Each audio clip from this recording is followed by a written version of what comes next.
AI made us watch Robocop. Wow. Yeah? Robocop was so violent.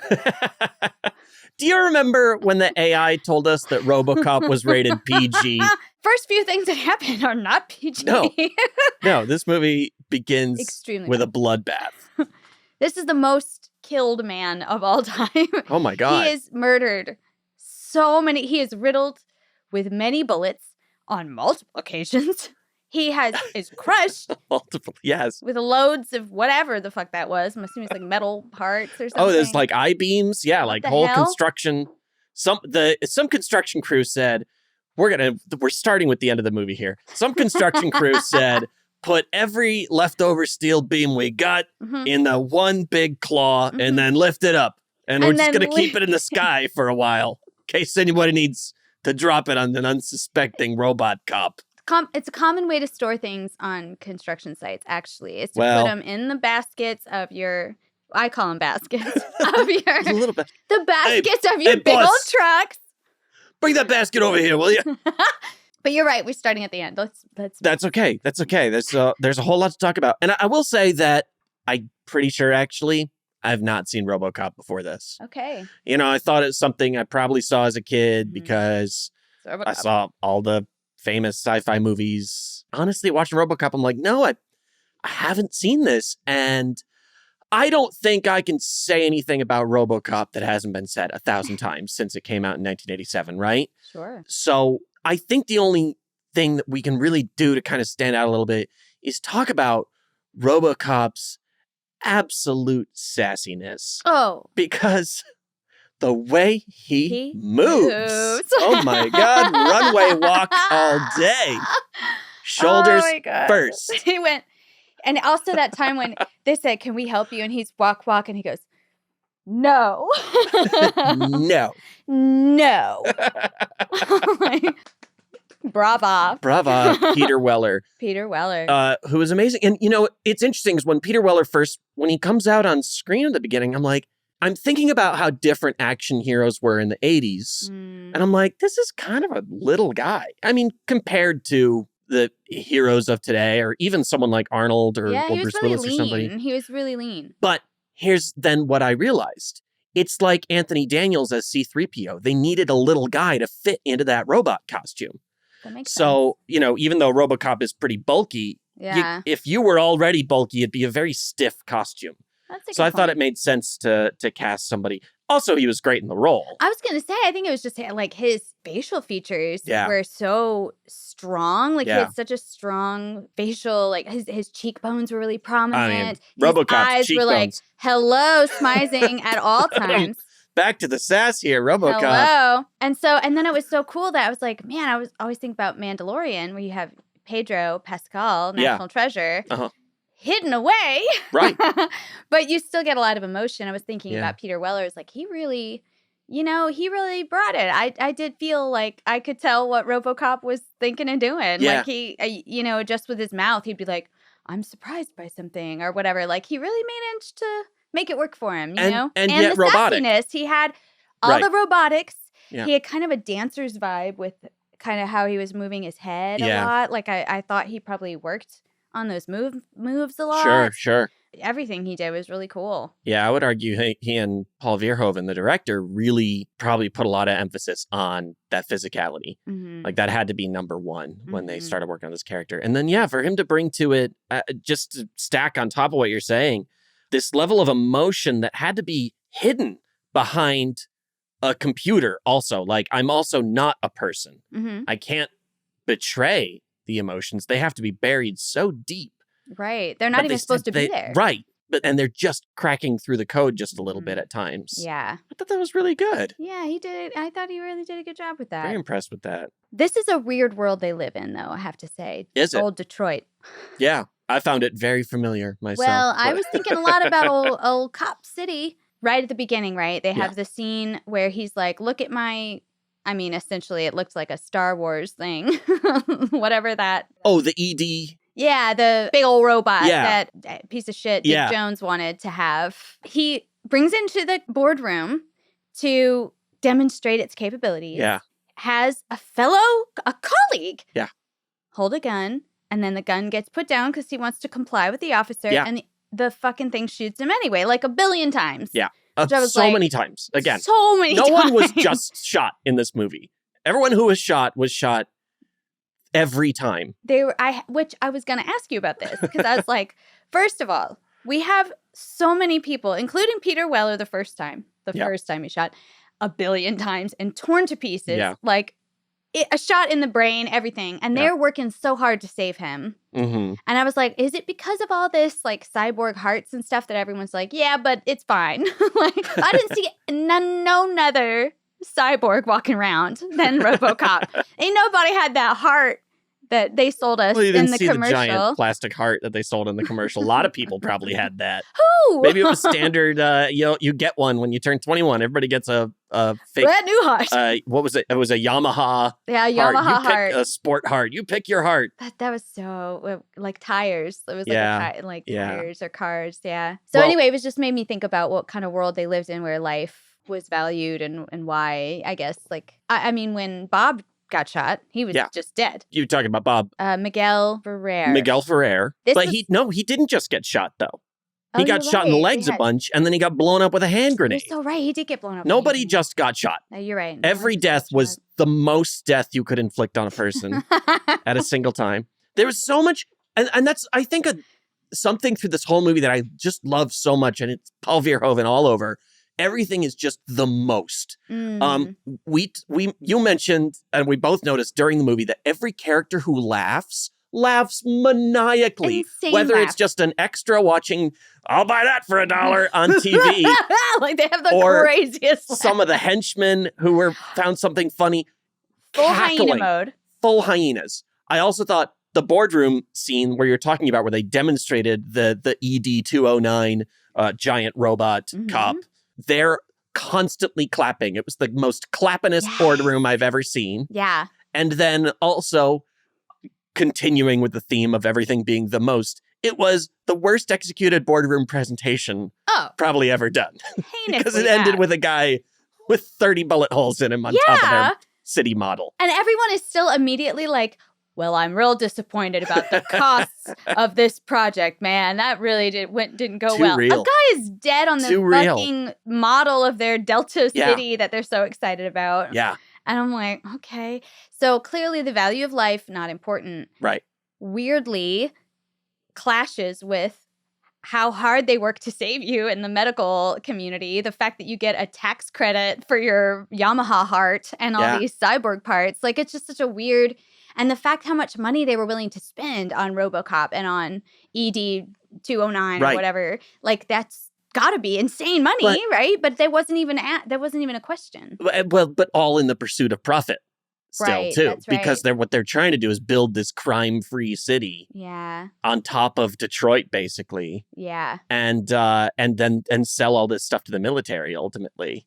True. So and then also they have their hand in all the in all the illegal stuff. All the crime, they're also controlling the crime lords who are controlling the drugs and the prostitution, and the gambling and everything.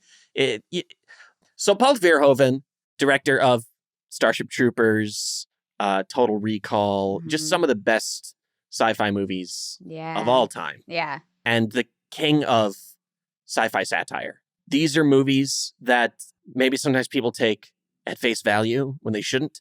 Sure. I know that was a big thing with Starship Troopers, because that was a big movie for me when it came out. I was right at the right age to just go and look at the special effects and the explosions and the bug guts and everything. It was like, that was so cool. Right, yeah. And then saw it, a few years later and was like, oh, this is... It's like something. I have to think about how the military operates now that I've seen this movie. Like, the machine of the military, and what are we really doing out there eradicating these so-called enemies and profiting off of it. And I think Robocop obviously had a lot of that too. Oh, yeah. I think Robocop may be even harder to take at face value because the parody commercials and the news clips and everything. Which I loved. Totally loved those. I love a parody commercial. Yeah. Sign me. You put a parody commercial in a Twilight movie and I'm in. Please don't. I love a parody commercial. Don't put it. UHF is one of my favorite movies because it is mostly parody commercials. Oh, yeah, that's true. That's true. The guy got killed by criminals, Then he gets killed You're talking by about cops. Robocop. Robocop. Murphy. Gets killed by criminals. Yes. He gets killed by cops. Right. He gets killed by a corporation. Uh-huh. I mean, like, the guy gets killed by everybody. He's always getting killed. In the movie. So it's just interesting to see how everyone's solution was the same. Yeah. That was another thing. I was like, it's so funny because they know the gun don't work, but they would continue to shoot at him even after it's like ping pong, zing, zing, zing off, off his armor or whatever. Which, by the way, the armor, speaking of sassy, that had like a nice purple sheen to it. Yeah. Like it was sort of like styling. I wanted that. Violent. I wanted the cut scene where Robocop's just turtle waxing. He's like, I gotta keep this clean. You know, it's like uniform. Uniform. I detect a smudge. Yeah. But no, you're right that they keep going to try and shoot Robocop. It never works until the magic gun at the end. So all of a sudden, these unstoppable machines, both the ED-209 and Robocop, we see them withstand explosions and gunfire and all this stuff. And they are these unstoppable military tech. But somewhere out there, there's one 8-foot-long sniper rifle that can very easily destroy anything. Yeah. And then I'm like, well, why do you guys need Robocop? I mean, you've already effectively neutralized your own robots. Right. Everything about the way people interacted with law enforcement was so odd. Oh, yeah. It was all odd. Yeah. Like whenever the guy is trying to knock over the convenience store, Robocop comes in, shoots a lot of stuff in the store that gets collateral destroyed. Damage. The freezer destroyed all those eggs. And how happy are they at the end? They're all like, thanks, cop. And then he leaves the body in their freezer. Thank you for your cooperation. And then walks away. I was like, he left. He didn't arrest anyone. Yeah. Every time he said, you're under arrest. And, fair enough. They would pull a gun. And then he would be like, okay, now I'm shooting you. But like every time he said arrest, he would actually kill the person. Yeah. So I was like, okay. Message loud and clear. Exactly. That exact relationship that we're supposed to have with police. They come in and they shoot up your convenience store and leave a dead body behind. And you're supposed to go, thank you so much, officer. From you the saved neighborhood the day. helper. And again, not to get into our current national relationship with police and how that all works. That's a more complicated conversation than this podcast. But the movie Robocop is clearly bringing it up in 1987 and saying, is this what are we really happy that this is how the system is built? And also, is this system really to protect us, or is this system a bunch of people making money off of selling guns? Yes. Yeah. And guess what we found out, Paul Verhoeven? No, but like, it's so crazy to think about that in 1987, that he was already like, militarized police is a real problem. Yeah. Like, why do they have these kind of weapons? Yeah. What is happening? It's not helping anything. No one was safer that the cops were like that. Oh, no, nothing was safer. No. Then the few scenes later, the cops are on strike and all the criminals are like looting and blowing shit up and knocking out windows. And I'm like, what's the difference? Yeah. What's the difference? Yeah. One has authority and one doesn't. Otherwise, they're kind of doing the same shit. You see these moments where like Robocop stops those rapists. Yes. And these are the things that you're shown that say, this is necessary. We need this intense force to protect innocent people from people who want to do harm. Right. And we do. I think we do need that to some degree. But then I think the movie shows that being used as a justification. It even is giving the audience a justification for why Robocop should exist. Yeah. Why maybe the ED-209 is a good idea. Yeah. And also, by the way, the ED-209, the enforcement droid series 209. So it's this big giant, you've seen it. It's the big giant mecha robot with the 2 legs. It looks like something out of Star Wars. It really does. I mean, 1987, ED still meant erectile dysfunction, right? Like, I think they already established ED back then. So I'm pretty sure he was like, they invented this to make up for their limp dicks. Yeah. And his name is Dick Jones. Like, they made it really obvious. This guy's a piece of shit. This guy is compensating for something. This guy might have a little insecurity. It's just like the whole time, they're really upset about privatization because it's like, oh, we privatized the police, but it should be a public service. Yeah. But look what happens. Yeah. Robocop's prime directives are uphold the public trust, Yep. don't harm nobody, Yep. uphold the law, whatever. And then this one other directive is you can't hurt me, the maker Yep. of the product, even though I'm the one that's the problem. So it's just like, oh, that's too real. That's hitting home. Oh my God. I love the beginning of the movie starts in a TV news segment, goes into parody commercial we talked about, and then back into these TV news segments. And we're just getting pieces of what the world is like right now, right? Like this, nuclear war in South Africa. There's drug cartels taking over Mexico. And Acapulco. There's the president has gone up to space, and there's a peace station in space, and there's a gravity issue, so the president's just floating around. Right, but then it also like accidentally killed a bunch of people. Accidentally scorched a bunch of people.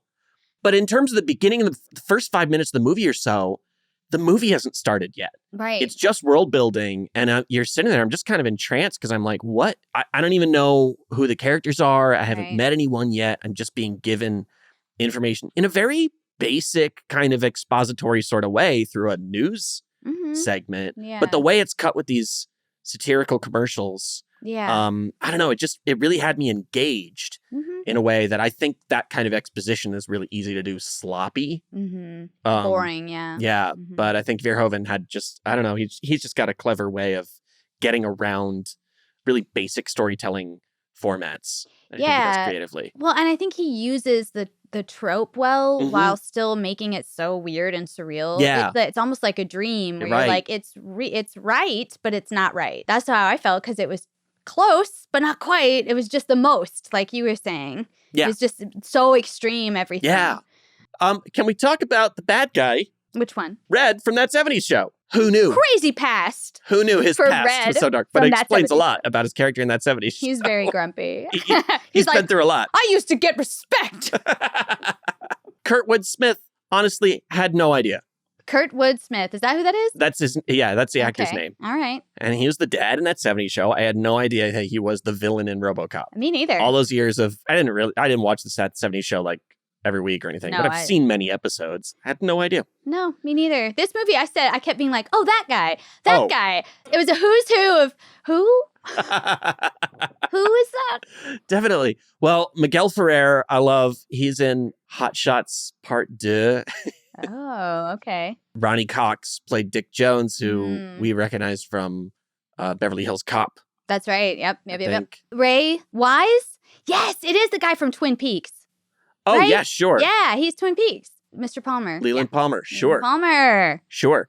A lot of the villains in this movie really just the most in their looks. I think his name was like Paul Cox or something like that.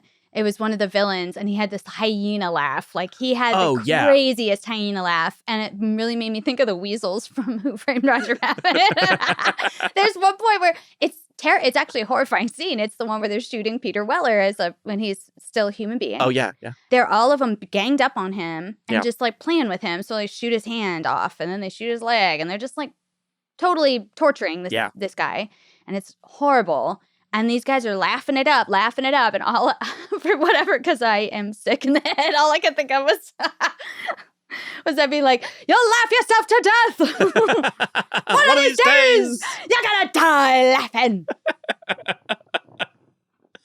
All right, so we need a Who Framed Roger Rabbit Robocop crossover where we replace Red's henchmen with the 4 weasels. That's right. I'm in. Okay, I don't know. Is Judge Doom Dick Jones, or is he Clarence? Well, Judge Doom would be Dick Jones in this scenario because he's the head of this organization that's supposed to bring order. That's right. To the city. They bought the red car. Right. And he's always talking about wonderful billboards. If we're not careful, we will only talk about I know, Who Framed Roger Rabbit for the rest of this episode. I'm already holding back so hard on only talking about Starship Troopers. I know. So we got to stay on RoboCop. Right. You're so right. But I got nothing else to say about RoboCop. So the thing about Starship Troopers, there was actually Starship Troopers some real parallels in some of the scenes in this movie. I noticed not big ones, but just stuff like the co-ed shower scene in the beginning with the cops. Oh, yeah. Very much like the co-ed shower scene with all the soldiers in Starship Troopers. Some of the banter between the soldiers and the cops really, I felt like Verhoeven was going back to Robocop in Starship Troopers. So I'll stop there. Yeah, that's cool. I definitely, by the end, for sure, I was like, this guy did Starship Troopers. Oh, yeah. I'm just getting really hard Starship Troopers vibes from this film. Also, Judge Dredd vibes. Just because of the full, like, Judge, Jury, Executioner, I can just kill this person, which I feel like we are kind of getting closer to every day, sadly. I was going to say that earlier when you were talking about Peter Weller's performance, and you brought up The Mandalorian, and I was actually going to say Carl Urban as Dredd. In Dredd, right. Very similar. I only ever saw he never takes his helmet off, but he's so good. Yeah, he's so good. He makes it work. Dredd is so good. And they should have made a sequel. And if you're listening, Hollywood, I hope so. I hope so too. Give me a job, first of all. If I only get your ear for a second, may I say, give me a job? Yeah. And number two, make a sequel to Dredd. It's so good. And number three, let somebody cool make a good Cowboys versus Aliens. It should have been a good movie, and it wasn't. Okay, Robocop anyways. So Robocop, I will list, let me just say too. Yes. Robocop, speaking of sassiness. Okay. Did he have the lines, the one-liners, the zingers all day? Right? He was like, buddy, I think you're slime. Your move, creep. Your move, creep. Dead or alive, you're coming with me. I love it. So good, except his big moment where he gets to bust in on all the people that killed him and made him have a bad dream as a robot and get all snappy fooey and fizzing out. He goes, what does he say? Come quietly or there will be trouble. Trouble. I was like, my man, you know what? Where's the singer? You know what? I was on Trouble's side there. I thought it was a good line. I mean, I agreed that it wasn't as snappy. It wasn't the zinger that you want to like have on the poster. It's not going to be like, Robocop, come with him or there will be trouble. Like, okay. But his delivery, there's a lot of weight behind that word trouble, and I'm kind of scared. Fair enough. I was like, when he said trouble, I know what he meant. I know what he meant. I don't want that kind of trouble. That's the kind of trouble I regularly avoid. Can we talk about the executive lounge bathroom? Because it's the busiest bathroom I've ever seen in my life. I was like, it's like Grand Central Station. I thought you would get more privacy in the executive lounge.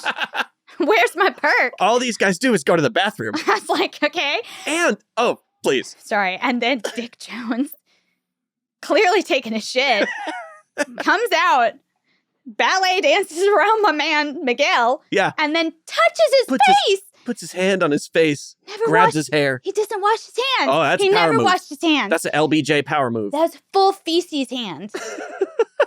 And if you didn't know he was the villain before then, let me tell you, you knew that moment. Yeah. that man was sick. Yeah. Broken. Oh, and he left the room. Wrong. He left the room. Never did wash his hands. He never washed them. That means every scene that we saw him in, poop hands. Poop hands.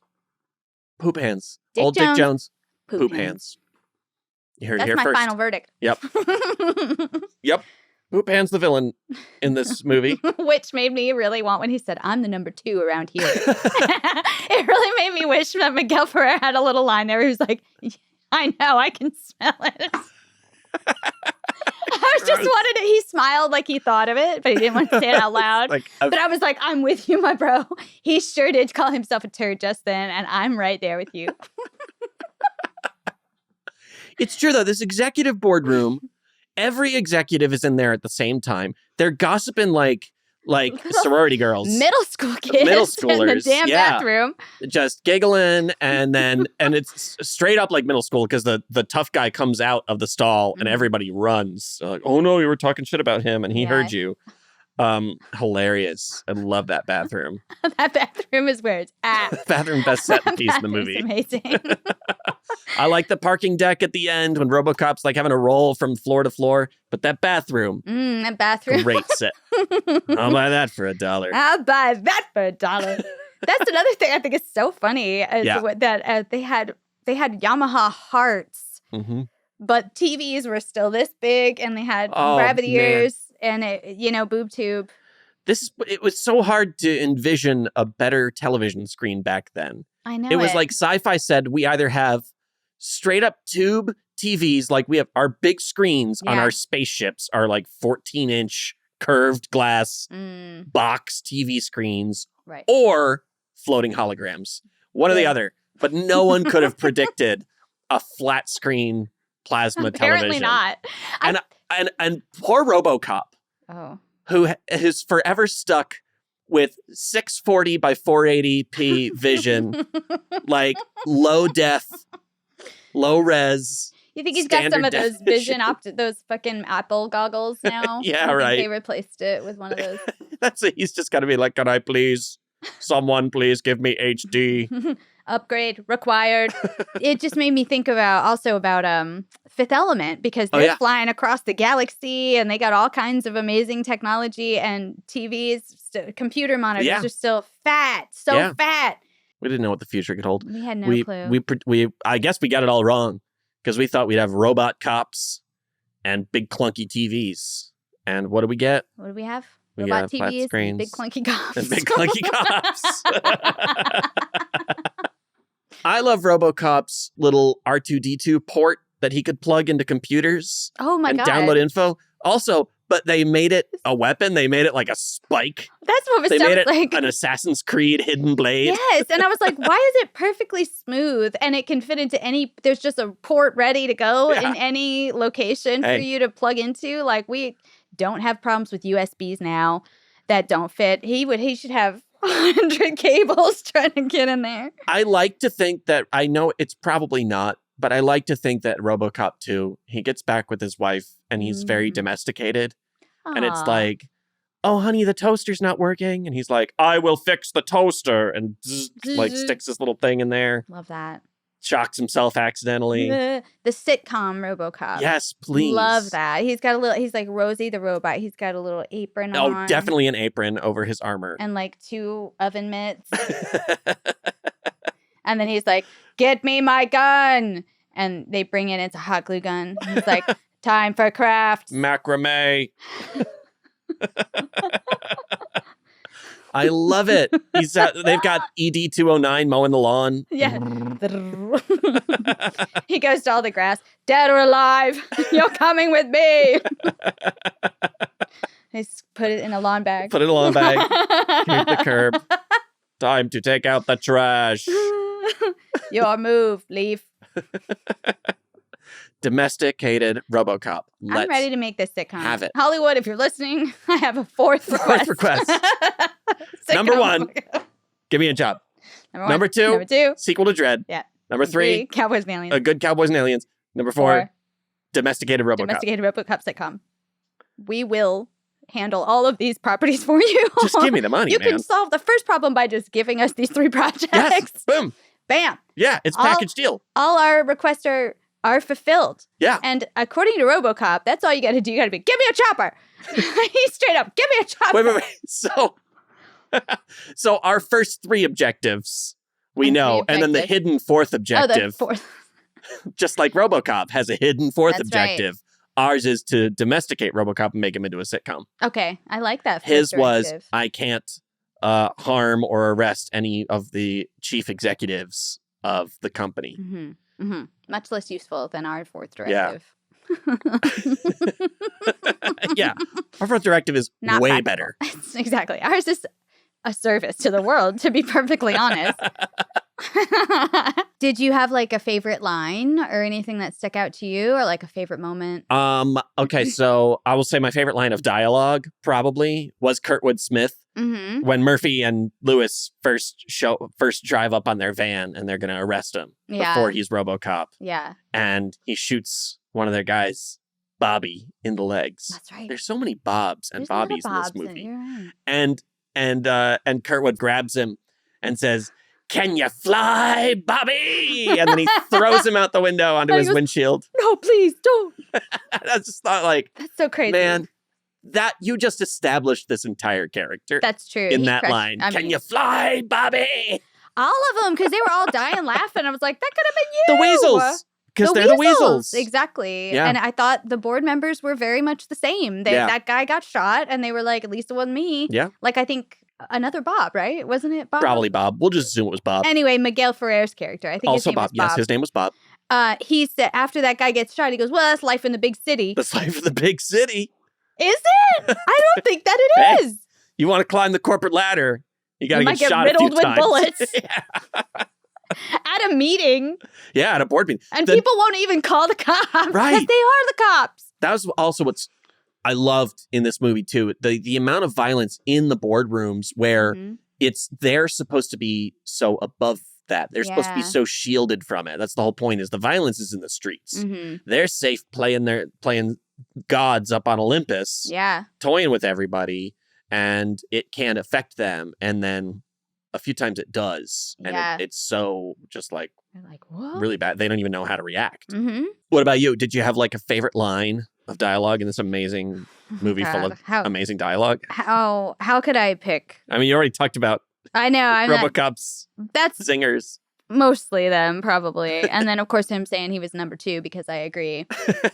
Old poop hands. Old poop hands himself. I know. I only have lines that I wish were in it. I guess. Well, Kurtwood, that piece of shit. Kurtwood Smith. Clarence Boddicker is the character's name. Sorry, you're right. Kurtwood Smith, not a piece of shit. I don't think, as far as I know. Clarence Boddicker, total piece of shit. Yeah. Anyway, he gets arrested by Robocop. But of course, he works for the cops, basically. So he gets let out. And he's walking around like top dick again, walking to see Dick Jones. And he talks to his secretary. And he's like hitting on her like in the most creepy, gross way. Oh, yeah. He's like, I got a meeting with Dick. And when I'm out, maybe you can work me in. Yeah, he says something about, but I've got time after that, so maybe you can fit me in. Oh, yeah, yeah. And I really wanted her to be like, I don't think I have a time slot small enough for you, sir. Ooh. But Dick will see you now. And like, click. But I know she can't, because he clearly can just kill anyone he wants. Yeah, so true. I was like, I forgive you for not having the. But you could also, another time, you could see it in her head that she really want to say it. And I was like, yes, ma'am, I'm with you. I'm insulting this guy with you right now. Yes. If you'd been on that construction crew who was cleaning up the office, and like, I know what you're about to say, girl. Oh, piece of shit. Speaking of, if you want a job in that city, straight up, get into construction. Everything got blown up. Oh, my God. Everything got shot to pieces. There's more collateral damage in this movie than a Marvel movie. It's wild. Oh, my God. And no one said a word about it. They're all talking about Acapulco, but nobody says anything about Detroit being like the downtown area just like on fire. And finally, I have to talk about that messy bitch in the boardroom. I don't even know if he's got a name, but he is the most amazing character. So there's one character in the boardroom, in every boardroom scene where they're all there, and he is just gleeful about everything that happens. All the chaos, people getting shot.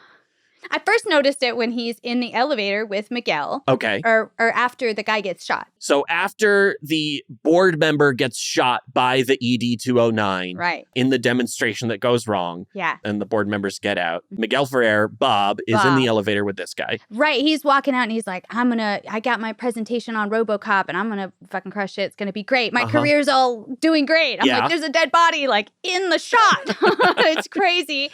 And this guy, who, again, I don't even know if he's a named character, but this guy goes, well, good. Too bad about Richie or whatever that guy's name was. And he's like, that's life in a big city. And this guy, big smile. This like, guy it's just smiles. the funniest joke he's ever heard in his life. And then every other time you see him, he's just grinning away, having the best loving time. it. And then at the end of the movie, Robocop comes into the boardroom, no longer with the helmet. We're full Peter Weller face mask now, attached to metal pieces. Mm-hmm. And he's walking in. He's like, I can't do anything about Dick Jones. And so Dick Jones tries to grab the head honcho guy and hold him hostage, be like, give me a chopper now. You're not taking me, whatever. And Robocop's like, I can't do anything to a member of the board of whatever. Right. So the head guy goes, hey, Dick, you're fired. He's like, thank you. And he like moves out of the way and he shoots him and he falls through a window and his arms are like incredibly long. The animation like his arms look really long in this crazy long falling shot. It's super weird. And my man stands up grinning, just like almost doing a little clap, like, yay. He's so excited. And I was like, I love this man. I don't know anything about him. He's a messy bitch who loves drama, is what you said. He loves the drama. He said, ooh, look, you work in a boardroom. My journal's going to be so juicy tonight. You work in a boardroom like that, and you need all the excitement you can get. That's why you spend so much time in the bathroom. Oh, true. Where all the gossip is. You got to get the hot goss. The hot goss. Hot goss in the exec lounge. I will say that I loved Robocop. Nice. It's a great movie. Yeah. I'll stand by that hot take. Thank you very much. Unlike Robocop, others. Great movie, and I'm not afraid to say it. I'm very brave. Everyone clap. Just like those board members. No, I thought it was clever. It's relevant. Mm-hmm. I mean, it is timeless.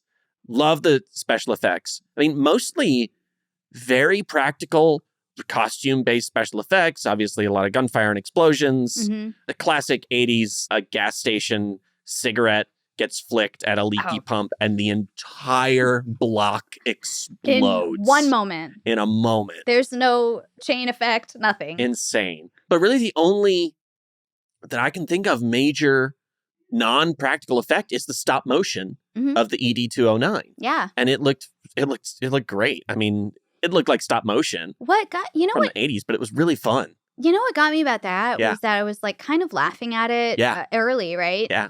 And then there was that little clip of the monster movie on the TV, the stop motion monster movie. And I was like, oh, he wanted it to look like that. That's what he wanted it to look like, a monster from a monster movie. So I was like, I now love that choice so much. Also loved the comedy they got out of that when it couldn't walk down the stairs. So the ED-209 Robocop goes down a flight of stairs while the ED-209 is chasing it, and its feet are too big. It tries to figure out like how it's gonna... It's like a puppy trying to figure out how to go down the stairs. And then it finally goes for it, tumbles, falls, lands on its back, and literally starts crying like a baby. Having a tantrum, yes. It's so beautiful. Good. And then the second time, he like blows off the whole top. Because he's got the magic sniper rifle. He has the magic sniper rifle now, so of course everything's extra combustive. Uh-huh. And he has blown off essentially the brain and arms of the entire machine. Uh-huh. And what you see the legs come in for him. But it's just the legs. It's just the legs. And then they fall over and there's like a twitchy toe situation. Yes. I was like, I've never felt so much sympathy for like a little baby robot just trying to do what it's meant to do. It's not, no, but it's just trying to murder. Be this.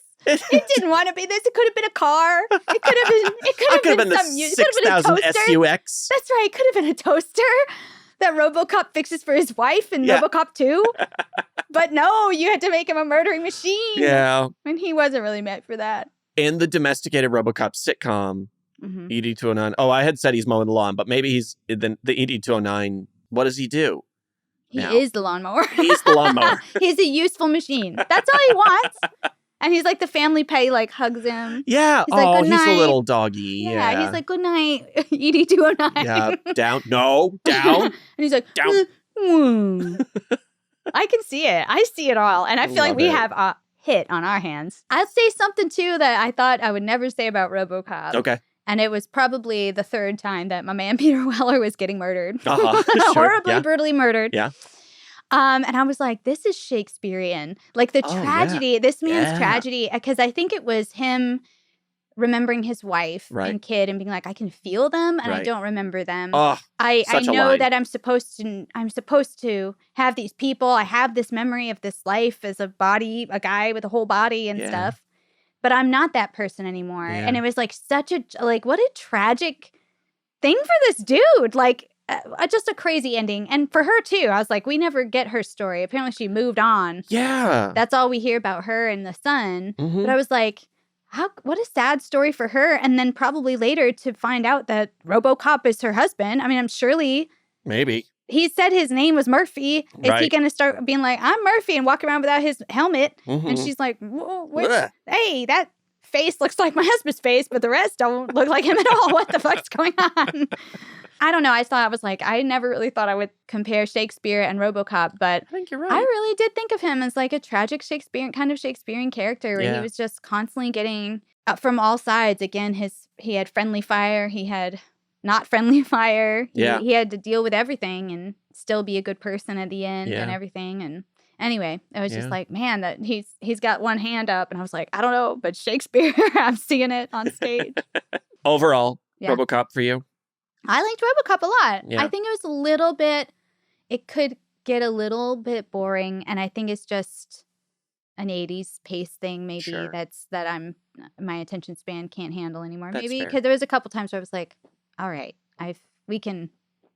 he's traveling. Great. Okay, well, also it's so funny to have this giant robot in a Taurus. Oh yeah, it was straight up. It's the most beat up little Taurus, and they put this like $1 billion this $1 billion robot fucking suit. robot, and he's like driving his Kia or his little Geo. They couldn't give him like some rocket skates or something. In Robocop 2, domesticated robot, he will be wearing some cool rocket skates. There is a Robocop 2 and 3, as far as I know. Well, but Robocop 4, Robocop comes home. Robocop comes home. Robocop comes home. Honey, I am home. And if dinner's not on the table, there will be trouble. She's like, I've remarried. She's like, I don't. But it's one of those. It's got to be one of those. You don't eat anything. I've got a cabinet full of baby food. Okay, I got the Gerber in the cabinet, bro. Like, feed yourself. He's got to come back, and she's moved on. She's married now, but it's got to be like, one of those 90s. The second husband is always kind of a dick.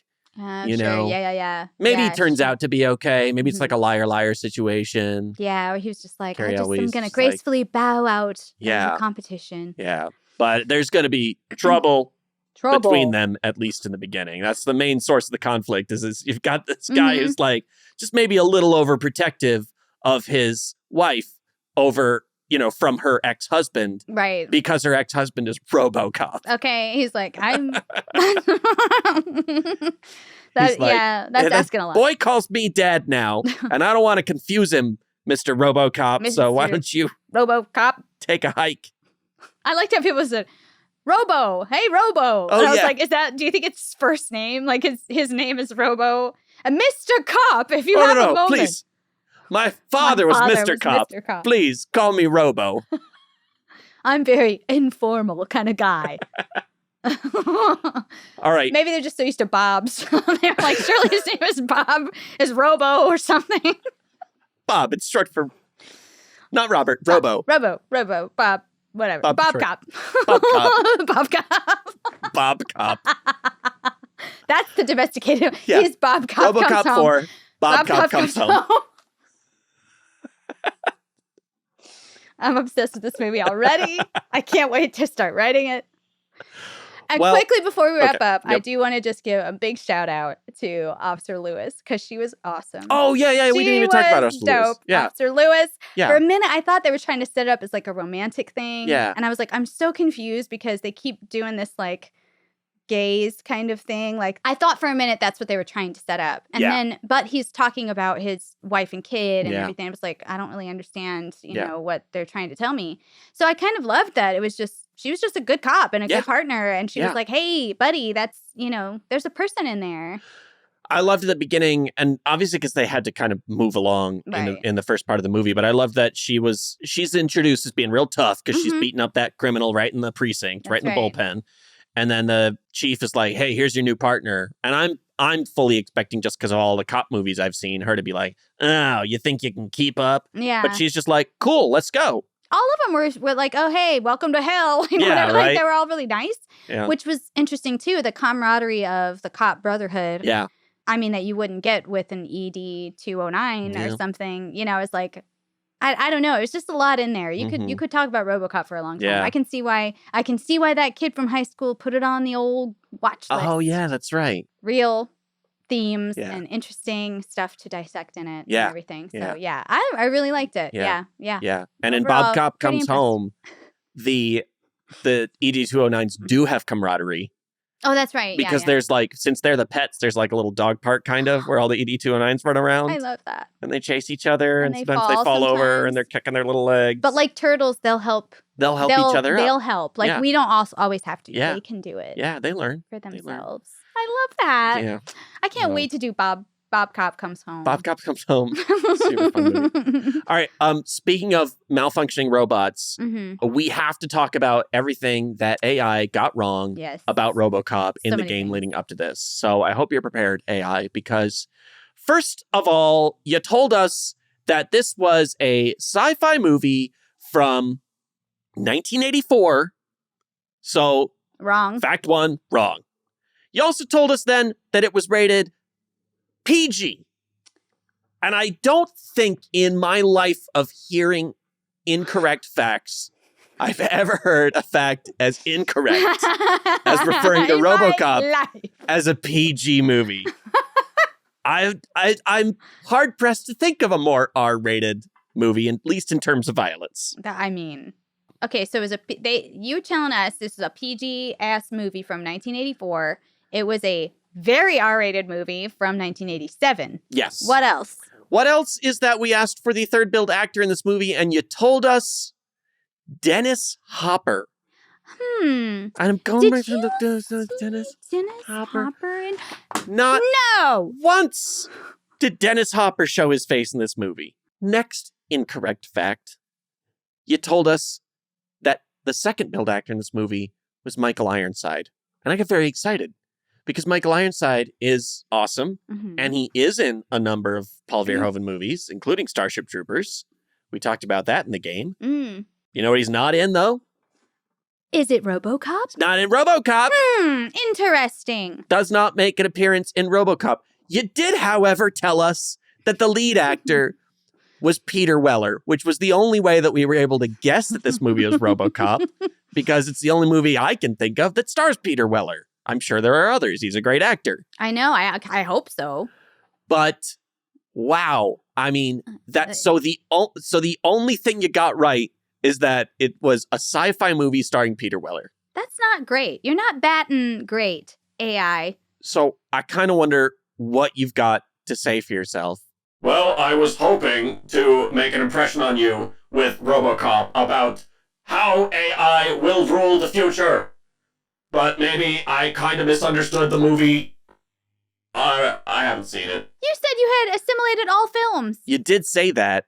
Well, that's a lesson you should have taken from Robocop.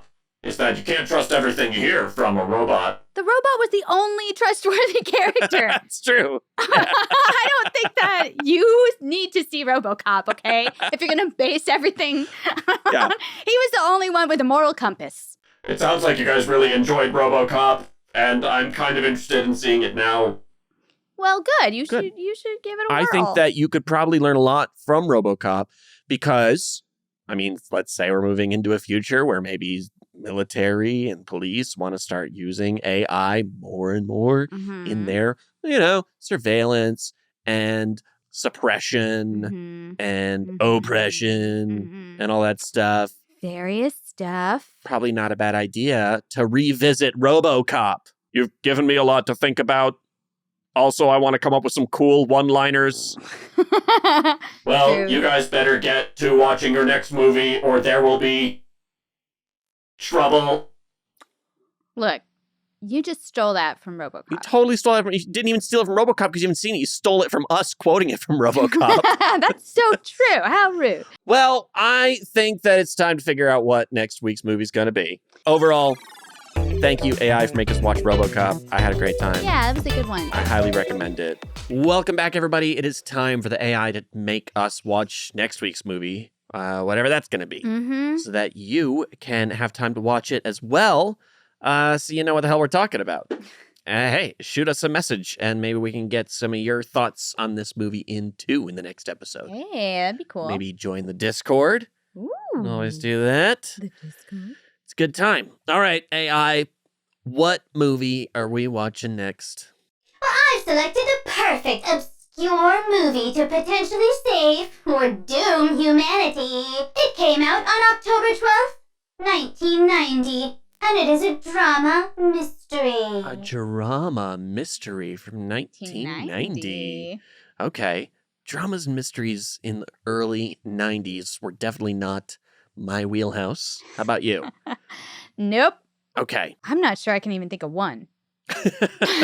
Drama mystery, just off the top of my head. All right, well, let's come up with some clues then. So Yeah. what's October 12th. Is it a Halloween movie? Oh, yeah. No, it is not a Halloween movie. The theme and setting of the film do not revolve around Halloween or related festivities. All right, well, that narrows it down. All right. So it's just, not one of 8 movies. Like, it just came out in October. I gave it a swing. It could happen. Okay. Great Pumpkin, Charlie Brown. That could have been it. The drama mystery He has to go find it. gets pretty dark. And in it's the a great pumpkin. You're a great pumpkin, Charlie Brown? You're a great pumpkin, Charlie I don't Brown. think that Oh, isn't it? doesn't sound right. You're a great pumpkin, Charlie Brown. Well, what's a famous line from this movie? A famous line from this movie is, "A person's never too old for stories. Man's oldest just by looking at the pictures." Huh? Man's oldest just by looking at the pictures. AI, are you having a stroke? I assure you, I'm functioning as intended. My responses are a part of the game designed to offer clues without giving away too much too soon. If my previous hint was a bit cryptic, I'm here to provide more guidance or clarify. So no, we don't need to call the AI ambulance. Oh, God. Pretty good. The Oh, AI God. ambulance. What do you think about my joke about calling an AI ambulance? I find your joke amusing and clever. Well, thank you. I'm glad someone around here appreciates my AI comedy. I think the lies are getting more obvious. Wow. I guess this is the same guy who thought that Dennis Hopper was in Robocop. Yeah. We're dealing with 2 different personalities here. Alrighty, so we've got a 1990 drama mystery. Yeah, with a quote I've never heard in my A life. quote I've never heard in my life, and it makes no sense. Yeah. And it's not about Halloween. Great. Who's in it? Give me somebody who's in it. Is there an actor in this movie? One of the top billed actors in this movie is Sissy Spacek. Wait a minute. Okay. You're a great pumpkin, Charlie Brown, with Sissy Spacek as the pumpkin. Obviously. She's very versatile. She can do it. Yep. Dennis Hopper Acclaimed performer. as Charlie Brown, obviously. Obviously. Michael Ironside as Linus. Clearly. Clearly. Peter Weller's playing the piano. As Schroeder, playing the piano. I'm glad we're on the same page that he's definitely Schroeder. Of course he's Schroeder. I mean- he's got the build for it He does. And the hands. He had big hands. He I did feel have big he could- hands. He could definitely... until, until they they blow hang one up. of his hands Well, off. that's how come they were able to get it so easy. Yeah. It was a big target. When we were talking about Robocop, you guys couldn't talk about Robocop. Now that we're trying to figure out the next movie, you can't stop talking about Robocop. Yeah, well, that's how it works around here. Yeah, look, we're doing our best here. That's how it works around here. AI. If only I had some AI to roll. Oh, God. Oh, my God. Is that what, AI, what'd you think about my joke about needing some AI Durall? Your wit certainly keeps the circuitry lively around here. I appreciate the play on words. It seems my processors are in for a lively session. It's pretty good. Me and the AI, I think we're going to hit the vaudeville circuit. You're not in? I don't think much of your chances. Wow. On vaudeville? Vaudeville's still doing it, baby! It'll never die! If anybody's going to bring back vaudeville, it's me and the AI. If anyone could do it, I suppose it's you? Okay, Sissy Spacek is not helping No, okay. me at all. So give me another actor in this movie. Another top-billed actor in this movie is Whoopi Goldberg. Whoopi Goldberg and Sissy Spacek in a drama mystery called The Forest of Dreams, Oh. starring Sissy Spacek, Dreams. Whoopi Goldberg, and of course, William Hurt. Hurt. That's right. There you go. Look, I don't know. Sissy Spacek, Whoopi Goldberg is, first of all, this movie has the most mouthful of actors. Sissy Spacek and Whoopi Goldberg. It's a lot of- 3 times fast. It's a lot of names. Well, who else is in this movie, AI? Another actor in this movie, the third top-billed actor, is Dwight Schultz. Well, Dwight Schultz. That gives it away. I mean, hello. We all follow the career of Dwight Schultz pretty closely in this house. AI, I can't with this movie. Give me a one-line synopsis of whatever the hell crazy movie you're talking about. I one-sentence summary of the plot is, in a small southern town, a young, mute woman finds herself in a world of trouble when she takes refuge at the home of two eccentric sisters and a troubled man. A young, mute woman? A young mute woman. Sissy Spacek, I'm assuming? No. Whoopi? No. Whoopi Goldberg. You don't Whoopi, cast Whoopi and tell her not to talk. First of all, Whoopi. good luck. And second of all, why would you do that? It would be a waste. Be a waste. It would be a waste. A waste. Of her talents. She is solid Goldberg. I want pure Goldberg. Pure Goldberg in the Hey, Whoopi, I got a job for you. You're a mute. Here's the good news. You're a young mute. No lines to learn. But your face, Whoopi, is going to be so eloquent. It's going to do more than Peter Weller ever could. Sort of reverse Robocop situation. It's all in the face. It's all in the no face. words. No one-liners. I have no idea what this is. Who directed this movie? The director of this movie is John Avnet. Okay, to be fair, I've never heard of John Avnet in my life. But I'm sure he's an accomplished director. I mean, he accomplished something. Whoopi Goldberg was in it. And Yeah. Sissy Spacek. Not to mention Dwight Schultz. Dwight Schultz is a real get. You got any other questions that might give away this movie for us? Let us not forget, if you're really stuck, the famed quote, "A person's never too old for stories, man's oldest just by looking at the pictures." So, that's why if you're Utter mute, nonsense. you got it. Is the movie called Utter Nonsense? No, the movie is not called Utter Nonsense, although Utter Nonsense is a great name for a film. True. Especially if it was about like a dairy farm where shenanigans happened. Utter nonsense. Utter nonsense. Even better, utter nonsense. Utter It's a dairy nonsense. farm run by nuns. By nuns. Starring Whoopi Goldberg. Starring Whoopi Goldberg and Sissy Spacek. Everyone's favorite nuns. AI, what the hell movie is this? it? The movie is The Long Walk Home. The Long Walk Home. And I have to ask you one more question, AI. Yes, what is your remaining question? Is The Long Walk Home a real movie? That is a great question.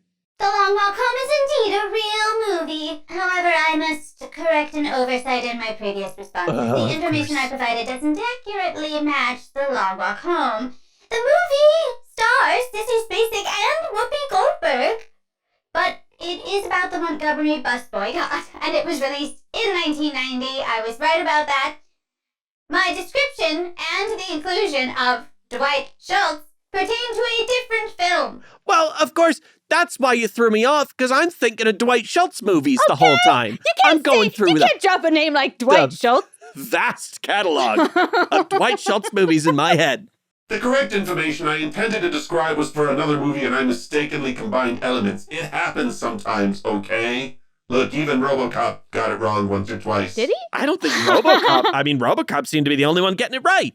True. All right, so the movie is 1990's The Long Walk Home. Apparently, The Long Walk Home, Montgomery bus boycotts. Let's see how they handle that in 1990. Let's learn something. I can't wait. Yeah, y'all go ahead and watch The Long Walk Home, and we will catch you on that episode. As always, thanks for tuning in. AI Made Us Watch is a Squirrels in a Trench Coat production. I am Eli Banks. And I'm Diana Banks. You can follow the show on Instagram and TikTok at AI Made Us Watch. And you can follow me on Instagram at Dynamite Boom. And I'm at Oh Great, It's Eli. If you love the show, there are so many ways to support us. One of the big ones is that you can support us on Patreon. A ton of different perks for signing up there. We want to thank the touring masters on this show, Barbara Banks. Hey, hey. And your name could be here as well. You can also always drop us a review. You can tell friends and neighbors to listen to AI Made Us Watch as well. And don't forget to follow us on Apple Podcasts or Spotify or wherever real human podcasts are downloaded. That's right. We'll see you all next week with The Long Walk Home. Bye, everybody. See you then. Bye. Now we're trying to save the world as we race against the clock.